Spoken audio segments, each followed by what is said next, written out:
నెల రోజుల నుంచి ఇలా కొనుగోలు కేంద్రాల దగ్గర నేను నేషనల్ హైవే మీద వస్తుంటే నేషనల్ హైవే మొత్తం వడ్లన్నీ పోతున్నాయి. కొనుగోలు కేంద్రాల దగ్గర మొత్తం వడ్లన్నీ పోతున్నాయి. కనీసం రైతులకు ఒక షెల్టర్ లేదు, నీడ లేదు, తాగడానికి నీళ్ళు లేవు, ఉండడానికి నీడ లేదు.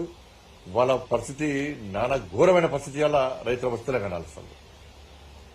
సాయంత్రం మబ్బొస్తుంది అంటే కుటుంబం చిన్న పెద్ద తేడా లేకుండా అందరూ వచ్చి ఇలా పడిగాపులు కాపే పరిస్థితి కొనుగోలు కేంద్రాల దగ్గర.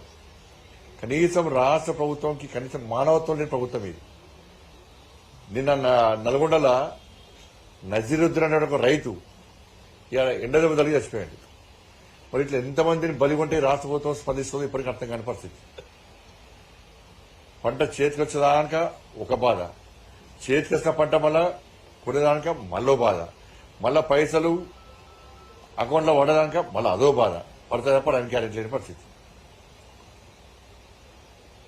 ఇలా 90 లక్షల మెట్రిక్ టన్నులు టార్గెట్ రాష్ట్ర ప్రభుత్వానికి.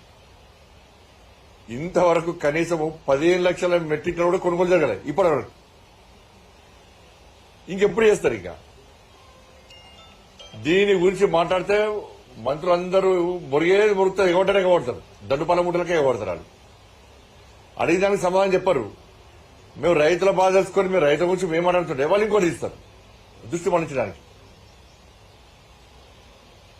కానీ రాష్ట్ర ప్రభుత్వము అసలు కొనుగోలు ప్రారంభించారా, కొంటారా కొనరండి అదే చెప్పండి.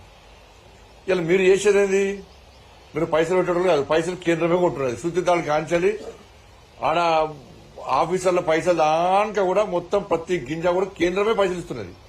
సుత్తిదారు కానీ, గోన సంచులు కానీ, ట్రాన్స్పోర్టేషన్ కానీ అన్నిటికీ కేంద్రమే పైసలు ఇస్తున్నది. నువ్వు మధ్యవర్తిత్వం వహిస్తే నీ కూడా కమిషన్ కూడా కేంద్రం ఇస్తున్నది. నువ్వు బ్రోకరేజ్ చేస్తే దాని కూడా కమిషన్ కూడా కేంద్రం ఇస్తున్నది. నువ్వు చేసేదేంది?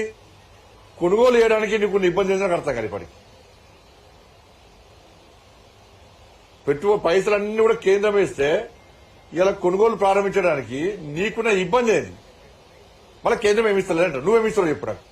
కేంద్రమే ఉంటుంది కదా 10 పైసా, నువ్వు కొంటున్నావు చెప్పు. మరి నీకున్న ఇబ్బంది పదని చెప్పు. ఎవరు మాట్లాడితే తప్పు మాడుతున్నారు. మరి ఇలా మంత్రులు చాలా మంది రాష్ట్రం మొత్తం తిరుగుతున్నారు కదా, మంత్రులను కొనుగోలు కేంద్రాలు చెప్పు. రైతులు ఉరికిచ్చి కొడతారు వాళ్ళని.